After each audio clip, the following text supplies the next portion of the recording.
Hi guys, எல்லாரும் எப்படி இருக்கீங்க? லாஸ்டா நம்ம யூடியூப் சேனல்ல வந்து இனோவா ஹை கிராஸை ரிவ்யூ பண்ணியிருந்தோம். அதாவது சாதாரண வண்டி எப்படி இருக்கு, வண்டியில என்ன ஸ்பெசிஃபிகேஷன்ஸ் இருக்கு அப்படிங்கிறத பத்தி மட்டும் இல்லாம ஒரு யூசர் ரிவ்யூவா நம்ம போட்டிருந்தது வந்து ஒரு நல்ல வரவேற்பு இருந்துச்சு. ஸோ அதே மாதிரி இன்னைக்கு நம்ம வந்து ஒரு ப்ரீமியம் வெஹிக்கிள்ங்கிற கன்சிடரேஷன்ல இருக்கக்கூடிய ஒரு சூப்பரான ஒரு காரை ரிவ்யூ பண்றதுக்காக, அதுவும் யூசர் எக்ஸ்பீரியன்ஸ் எப்படி இருந்துச்சு அப்படிங்கிறத கேட்கறதுக்காகவும், ஸோ இனிமே புதுசா கார் எடுக்கிறவங்க இதையும் ஏன் ஒரு ஆப்ஷனில் வைக்கக்கூடாது, அதுவும் பிரீமியம் செக்ஷன்ல போறக்கூடியவங்க ஏன் இதையும் ஒரு ஆப்ஷன் வைக்கக்கூடாது அப்படிங்கிற மாதிரி இருக்கிற மாதிரி ஒரு வண்டியை தான் நம்ம இன்னைக்கு ரிவ்யூ பண்ண போறோம். ஸோ அந்த வண்டி என்ன வண்டிங்கிறதுல உங்களுக்கு ரொம்ப ஆர்வமா இருக்கா? அதுதான் Volkswagenல Tiguan. ஸோ நம்ம அதிகமா நான் பேசுறதை விட இந்த Volkswagen Tiguan லாஸ்ட் 5 இயர்ஸா டிரைவ் பண்ணிட்டு இருக்கக்கூடிய நம்முடைய நண்பர் நிர்மத்துல்லா அவர்கள்ட்ட வந்து நம்ம வந்து ஒரு இன்டர்வியூ எடுக்க போறோம். ஸோ இந்த இன்டர்வியூ நிறைய Volkswagen பத்தி நிறைய இன்ஃபர்மேஷன்ஸா உங்களுக்கு வந்து கொட்டி கொடுக்குற மாதிரியான விஷயங்கள் தான் இதுல இருக்குங்கிறத நான் நம்புறேன். ஸோ இந்த வீடியோ தொடர்ந்து பாருங்க. இந்த வீடியோல வந்து உங்களுக்கு நிறைய விஷயங்கள் நாங்கள் டிஸ்கஸ் பண்றோம். ஸோ அது போக ஏதாவது புதுசா உங்களுக்கு எதுவும் தேவைப்பட்டுச்சுன்னு சொல்லி நீங்க கமெண்ட்ல கொடுத்தீங்கன்னா, ஸோ அந்த வண்டி சம்பந்தமாவோ அந்த பிராண்ட் சம்பந்தமாவோ இன்னும் என்ன கொஸ்டின்ஸ் இருக்கோ அதையும் நம்ம அவங்கள்ட்ட கேட்டு நம்ம கமெண்ட்ல ரிப்ளை கொடுக்கறதுக்கு தயாரா இருக்கிறோம். வாங்க வீடியோக்குள்ள போலாம். ஓகே, இன்னைக்கு நம்முடைய நண்பர் நிர்மத்துல்லா இந்த மீட்டிங்ல நம்ம கூட ஜாயின் பண்ணியிருக்கிறாங்க. ஹாய் நிர்மத்துல்லா. ஹலோ. கடந்த 5 வருஷமா நீங்க வந்து இந்த Volkswagenனுடைய Tiguan காரை வந்து ரொம்ப விரும்பி நீங்க டிரைவ் பண்ணிட்டு இருக்கீங்க. ஸோ இதை கேட்கும்போது ரொம்பவே ஹாப்பியா இருக்கு. ஏன்னா நிறைய பேர் வந்து பாத்தீங்கன்னா ஒரு கார் எடுக்கிறாங்கன்னா, அதுவும் ப்ரீமியம் வெஹிக்கிள் எடுக்கிறாங்க அப்படின்னு சொல்லியாச்சுன்னா அதை வந்து ஒரு 2 to 3 years 4 years மட்டும்தான் அதை வந்து ஃபீல் பண்ணிட்டு அதுக்கப்புறம் வேற செக்மெண்ட்டுக்கு மாறணும், வேற எதுக்காவது போய்கிட்டு இருக்கணும் அப்படிங்கிற மாதிரியான ஒரு தாட்ல தான் அவங்க இருப்பாங்க. பட் நீங்க இதை ரொம்ப விருப்பமாகவும் விறுவிறுப்பாகவும் என்னைக்குமே வந்து இதை ஒரு புதுமையாகவும் ஃபீல் பண்ணி இந்த வண்டியை நீங்க டிரைவ் பண்ணிக்கிட்டு இருக்கீங்கிறத நாங்க வந்து பாக்குறோம். ஸோ இந்த வண்டியை பத்தியும் இந்த பிராண்டை பத்தியும் இதை ஏன் இவ்வளவு பேஷனேட்டடா நீங்க வந்து டிரைவ் பண்ணிட்டு இருக்கீங்கிறத பத்தியும் கொஞ்சம் ஷேர் பண்ணீங்கன்னா நம்ம வியூவர்ஸ்க்கு கொஞ்சம் நல்லா இருக்கும்.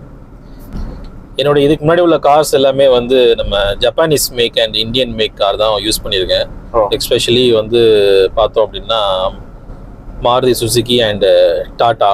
ஓகே. ஸோ அதுக்கப்புறம் அது நியர்லி about 10 years அதை ஓட்டினதுக்கப்புறமா அடுத்து வந்து நம்ம வந்து ஓட்டினா ஒரு நல்ல ஒரு ஜெர்மன் வண்டி ஓட்டணும்னு ரொம்ப நாள் ஆசை. Okay okay. ஸோ ஜெர்மன் வண்டி நம்மளால வந்து அஃபோர்ட் பண்ணக்கூடியதுன்னா 2 பிராண்ட் தான்.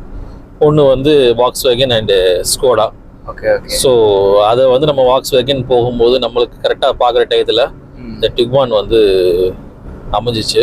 எல்லா வகையிலையுமே இதில் வந்து நம்மளுக்கு கொடுக்கக்கூடிய எல்லா ஆப்ஷன்ஸ் எல்லாமே வந்து ஜெர்மன் நம்ம ஹையர் அண்ட் ப்ரீமியம் காரில் உள்ள கொடுக்கக்கூடிய எல்லா ஃபெசிலிட்டிஸுமே வந்து ஆல்மோஸ்ட் ஒரு 90% வந்து இதில் வந்து கவர் ஆகிற மாதிரி இருந்துச்சு. ஸோ அதனால இந்த பிராண்டை வந்து செலக்ட் பண்ணியிருக்கேன். ஓகே. இந்த வண்டியை நீங்க வந்து சூஸ் பண்றதுக்கு முன்னால இதை கம்பேர் பண்ணி நீங்க வேற எந்தெந்த வண்டிகள் எல்லாம் வந்து டிரைவ் பண்ணி பார்த்தீங்க அப்படிங்கிறத கொஞ்சம் சொல்ல முடியும்? நான் இதை ஓட்டுறதுக்கு முன்னாடி நம்ம ஆடி Q3, BMW X1, jeep compass, தென் வந்து ஸ்கோடால கோடியாக்குன்னு சொல்லி இந்த ஒரு 4 கார்ஸ் வந்து டிரைவ் பண்ணி பார்த்துருக்கேன். Okay okay okay. ஸோ அதில் வந்து எனக்கு வந்து எல்லாமே வந்து இந்த வண்டியோட காஸ்ட்லியாக இருந்தது. Okay okay. ஸோ நான் வந்து இந்த வண்டிக்கு காஸ்ட்லி, பட் ஜீப் காம்பஸ் வந்து இதோட வந்து ஈக்குவலான வண்டி தான். ரெண்டும் மோர்லெஸ் ப்ரைஸ் வந்து ஆல்மோஸ்ட் வந்து ஈக்குவல் தான். 10 to 15% லெஸர் தென் ஹையர் அந்த மாதிரி தான் வந்துச்சு. பட் வந்து அதை கம்பேர் பண்ணும்போது இதோட டிரைவிங் ப்ளஷர் அண்ட் இதோடைய ஸ்டெபிலிட்டி அண்ட் இன்ஜினியரிங் மேக் வந்து இதுல வந்து எனக்கு ரொம்ப பிடிச்சிருச்சு. அதனால இதுக்கு வந்து சூஸ் பண்ணக்கூடிய இதாயிடுச்சு. Okay okay. ஆக்சுவலா நீங்க வந்து நீங்க வண்டி எடுக்கக்கூடிய சமயத்துல வந்து ஜீப் காம்பஸ்லாம் வந்து அப்பதான் ஃபர்ஸ்ட் மார்க்கெட்டுக்குள்ள உள்ள வந்திருந்திருக்கும்னு நினைக்கிறேன். அதே மாதிரி Tiguanனும் அந்த சமயத்துல தான் உள்ள வந்துச்சு. அதே மாதிரி கோடியாக்கும் ஸ்கோடால உள்ள வந்துச்சு. ஸோ இந்த 3 ரகத்தையும் நம்ம எடுத்து பார்க்கும்போது இதை கம்பீட் பண்ற மாதிரி இருக்கக்கூடிய எக்ஸ்ட்ரா லக்ஸுரி கேட்டகரியில் இருக்கக்கூடிய ப்ரீமியம் பிராண்டான ஆடி, பென்ஸ் அப்படிங்கிற ஒரு கேட்டகரியில் இருக்கக்கூடிய அந்த ஃபீலை வந்து உங்களுக்கு இந்த 3 கேட்டகரியிலையும், அதாவது Jeep Compass, Tiguan and Kodiaq, அதில் நீங்கள் வந்து Tiguan தான் உங்களுக்கு அதிகப்படியான அந்த ப்ரீமியம் ஈக்குவலான ஒரு கம்ஃபர்ட்டை கொடுத்துச்சு அப்படிங்கிறத நீங்க இந்த இடத்துல மென்ஷன் பண்றீங்கன்னு நினைக்கிறேன், ரைட்? ஆமா ஆமா. Okay okay okay okay. ஆக்சுவலா இன்னொரு விஷயம் வந்து பிரைஸ். இப்போ வந்து நீங்க ஏற்கனவே நீங்க எங்கள்கிட்ட சொல்லிட்டு இருந்திருக்கும் போது நீங்க ஆடி Q3 நான் என்ன ஃபீல் பண்ணணும் சேம் ஃபீலிங்கை தான் நான் வந்து இந்த Volkswagenல நான் ஃபீல் பண்ணேன் அப்படிங்கிற ஒரு வார்த்தையும் நீங்க பயன்படுத்திருந்தீங்க. அது உண்மைதானா? அது அப்படித்தானா? இல்ல, நிறைய மக்களுக்கு வந்து பிரீமியம் கார்னா அது வந்து ஆடி, BMW, Mercedes அப்படின்னு தான் வந்து எல்லாருமே நினைச்சிட்டு இருக்காங்க. Okay okay. பட் Volkswagen பொறுத்த வரைக்கும் இந்த Tiguanங்க கூடிய ப்ராடக்ட் வந்து it is in CBU. It is completely built unit. Okay. So completely built unit it is imported from the foreign, from German. Okay. So அதனால கம்ப்ளீட்டா பில்ட் பண்ணி தான் இது இம்போர்ட் பண்றாங்க. ஸோ இந்தியாவில் மேனுஃபேக்சரிங் பண்ணல. அதனால லிட்டில் பிட் வந்து மற்ற காரோட இது வந்து கொஞ்சம் ஹையர் எண்டா இருக்கும். பட் இந்த எஸ்பெஷலி இந்த Tiguan வந்து it is equal to Aadi Q5. Q3 ஓட Q5 நெக்ஸ்ட் ரேஞ்ச். Q3 ஓட இது வந்து ரேட் வந்து கம்மி. பட் அதே சமயத்துல அதோட ஃபியூச்சரிஸ்டிக்கா இருக்கும். அதோட 50% ஃபியூச்சர்ஸ் வந்து இதுல வந்து ரிச்சா இருக்கும். Okay okay. ஆக்சுவலா இப்போ Volkswagen-உடைய கேட்டகரியை எடுத்து வைக்கும்போது லாஸ்ட் மந்த்து கூட சேல்ஸ் நம்ம பார்த்தோம்னா Volkswagen வந்து ஒரு 10வது இடத்துல இருந்துக்கிட்டு ஒரு 3500லேருந்து ஒரு 4000 தான் சேல்ஸ் பண்றாங்க அப்படிங்கிற மாதிரி ஒரு ரிப்போர்ட் கிடைச்சிருந்துச்சு. ஸோ இதெல்லாம் பார்க்கும்போது நீங்க வந்து இந்த பிராண்டை நீங்க எப்படி வந்து கன்சிடர் பண்றீங்க? நம்ம Volkswagen வந்து என்னதான் ஜெர்மன் பிராண்டா இருந்தாலும் அதுக்கு இந்தியாவில் ஒரு போதிய வரவேற்பு இல்லை அப்படிங்கிற மாதிரியான ஒரு சிச்சுவேஷன் இருந்துகிட்டு இருக்கு. இந்த வரவேற்பு இல்லாம இருக்கிறதுக்கு காரணம் பீப்புள்கிட்ட அவேர்னஸ் இல்லை அப்படிங்கிற மாதிரி நீங்க சொல்ல வருவீங்களா? இல்லை அப்படின்னு சொல்லியாச்சுன்னா பிராண்ட் வந்து இன்னும் இந்த பீப்புளுக்கு தேவையானதை கொண்டு போய் சேர்க்கல, இன்னும் கொஞ்சம் ஸ்பெசிஃபிகேஷன் மற்ற கம்பெனிகளை காட்டிலும் கொஞ்சம் எக்ஸ்ட்ரா கொண்டு வரணும் அப்படிங்கிற மாதிரியான ஒரு கண்ணோட்டத்தை நீங்க வந்து மக்களுக்கு நீங்க எடுத்து சொல்லுவீங்களா? எப்படி நீங்க இதை எடுத்துக்கிடுவீங்க? இல்லை, அப்படி இல்லை. இது வந்து நம்ம எந்த கண்ணோட்டத்துல பாக்குறோங்கிறத பொறுத்து இருக்குது. சில பேர் வந்து காஸ்ட் வச்சு காரை பார்ப்பாங்க, சில பேர் வந்து குவாலிட்டி அண்ட் டிரைவிங்கை வச்சு நம்ம காரை பார்ப்பாங்க.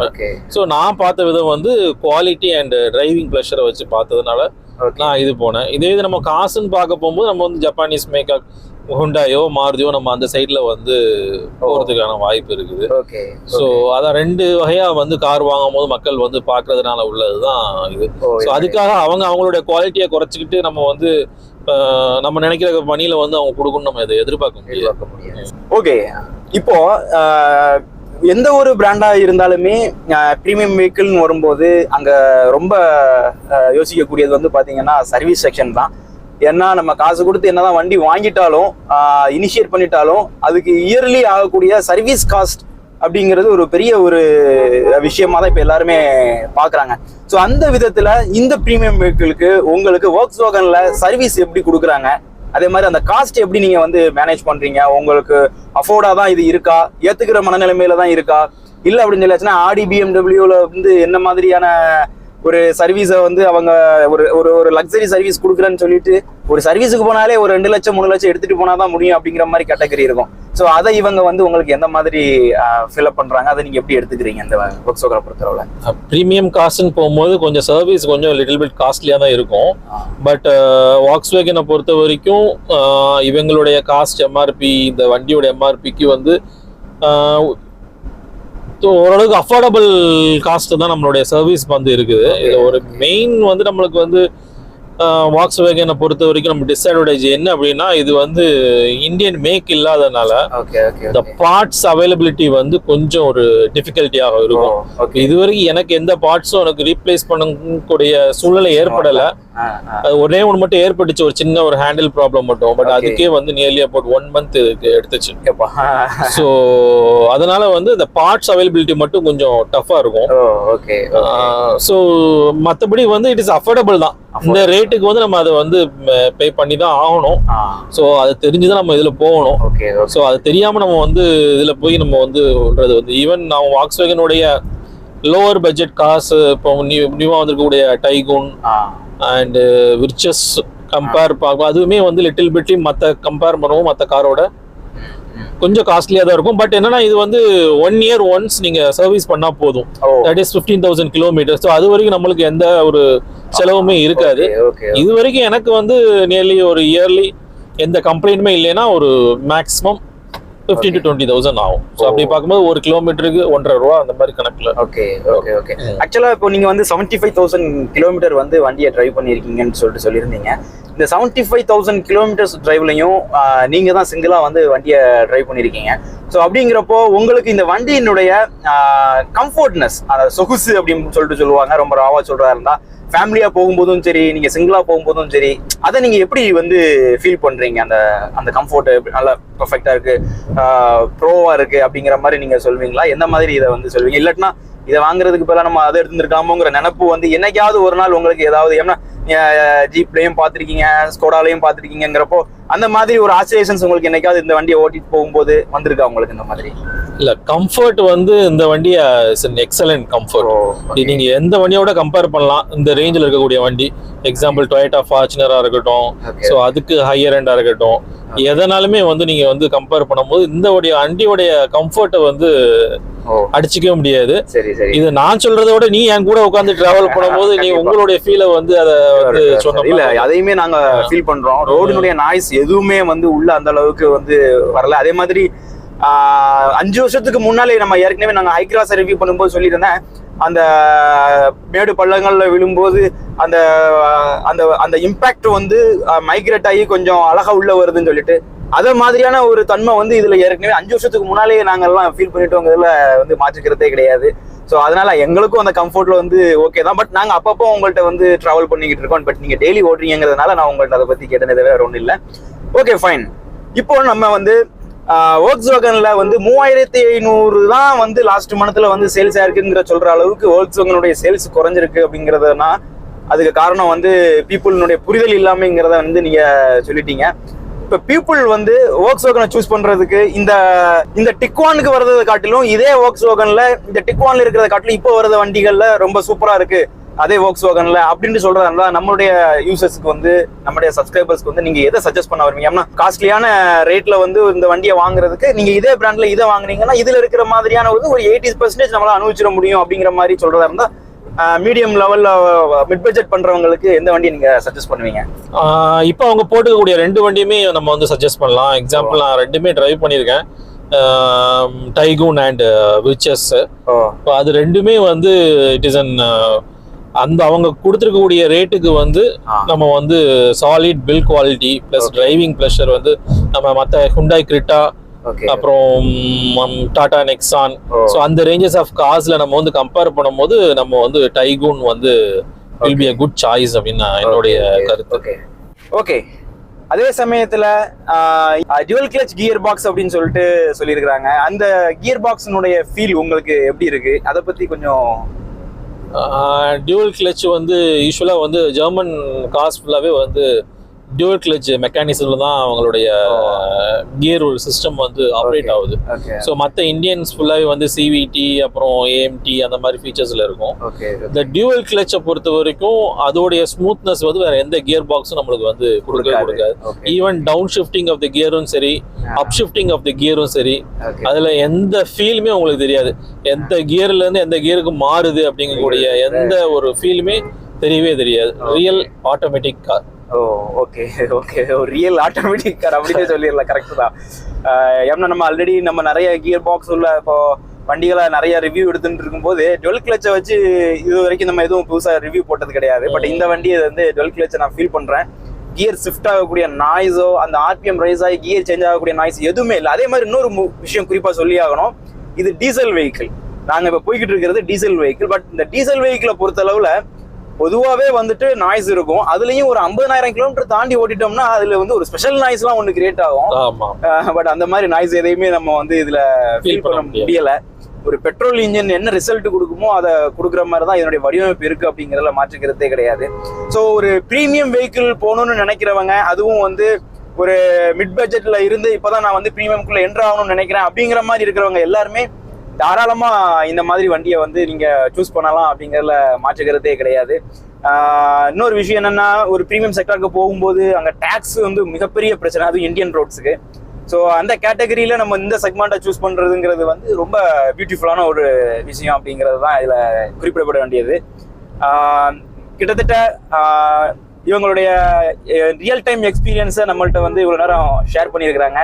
இந்த ரியல் டைம் எக்ஸ்பீரியன்ஸ் கண்டிப்பாக புதுசாக வண்டி எடுக்கிறவங்களுக்கு ரொம்ப யூஸ்ஃபுல்லாக இருக்கும்னு நினைக்கிறேன். இது சம்மந்தமாக வேற எதுவும் உங்களுக்கு வந்து ஸ்பெஷலான கேள்விகள் எதுவும் இருந்துச்சுனாலும் நீங்கள் கமெண்ட்ல வந்து கொடுங்க. நான் கண்டிப்பாக இவங்கள்ட்ட அது சம்மந்தமாக கேள்விகளை கேட்டு திருப்பி நான் உங்களுக்கு வந்து ஓகே சொல்லுங்க. எக்ஸ்ட்ரா ஒரு பாயிண்ட் சபி கூட சின்னதா ஒரு பாயிண்ட் ஆட் பண்ண நினைக்கிறேன். இது வந்து புதுசா கார் அந்த ஐ மீன் இந்த மாதிரி செக்மெண்ட்டுக்கு போறது இல்ல பிரீமியம் கார் போறவங்க யோசிச்சுட்டு இருக்கவங்களுக்கு இது கொஞ்சம் யூஸ்ஃபுல்லா இருக்கும்னு நினைக்கிறேன். எல்லாருமே வந்து இந்த பிரீமியம் காரு இந்த மாதிரி பிரைஸ் கொடுத்து வாக்ஸ்வேகன்லயோ ஸ்கோடாலயோ வாங்குறதுக்கு சில பேர் கொஞ்சம் தயக்கம் காமிக்கலாம். ஸோ அவங்க வந்து கூட கொஞ்சம் ஸ்ட்ரெச் பண்ணி BMW X1ஓ இல்லை பென்ஸ் ஜிஎல்லியோ ஆடி Q3யோ போறதுக்கான வாய்ப்புகள் இருக்கு. அந்த அதுல இருக்கக்கூடிய நீங்க வந்து டாப் அண்ட் ஃபீச்சர்ஸ் ஸோ அதெல்லாம் நியர்லி அபவுட் ஆன் ரோடு வந்து உங்களுக்கு 60 lakhs பக்கத்தில் வந்துடும். அந்த ஃபியூச்சர்ஸை நீங்க வந்து இந்த கார்ல வந்து ஃபீல் பண்ணலாம், கண்டிப்பா ஃபீல் பண்ணலாம். அதனால வந்து நீங்க வந்து அதை திங்க் பண்ணிட்டு இருக்கீங்க, எக்ஸாம்பிள் பென்ஸ் ஜிஎல்ஏனா திங்க் பண்ணிட்டு இருக்கீங்கன்னா ஒரு தடவை நீங்க போய் Volkswagen Tiguan வந்து டெஸ்ட் டிரைவ் பண்ணி பாருங்க. உங்களுக்கே ரொம்ப பிடிக்கும். சூப்பர். நம்ம கேள்வி கேட்காமலே அவங்களே வந்து ஒரு சூப்பர் ரிவ்யூவை வந்து கொடுத்துருக்குறாங்க. ஓகே கைஸ், இது வரைக்கும் நம்ம வந்து ஒரு யூசர் எக்ஸ்பீரியன்ஸ் ரிவ்யூவை அதுவும் Volkswagen Tiguan எப்படி இருக்கு அப்படிங்கிறத பத்தி கம்ப்ளீட்டா நம்ம இந்த வீடியோல பார்த்துருக்குறோம். இதை மாதிரியான அடுத்தடுத்த யூசர் ரிவ்யூ வீடியோஸை வந்து உங்களுக்கு வழங்குறதுக்காக தயாராக இருக்கேன். அடுத்து வேற எந்த ஒரு வண்டியினுடைய யூசர் எக்ஸ்பீரியன்ஸ் ரிவ்யூ வேணும் அப்படிங்கிறது நீங்க கமெண்ட்ல கொடுங்க. இது வரைக்கும் நாம கேட்ட கேள்விகளுக்கும் அவங்களுடைய மனசுல இருக்கக்கூடிய மற்ற கேள்வி பதில்களுக்கும் அவங்களே முன் வந்து பதில் கொடுத்தாங்க அப்படிங்கிறதுல வந்து நமக்கு ரொம்ப ஹாப்பி. ரொம்ப தேங்க்ஸ் ஃபார் திஸ் ரிவ்யூ. அடுத்து ஒரு நல்ல ரிவ்யூவோட நான் உங்களை வந்து சந்திக்கிறேன். பாய்.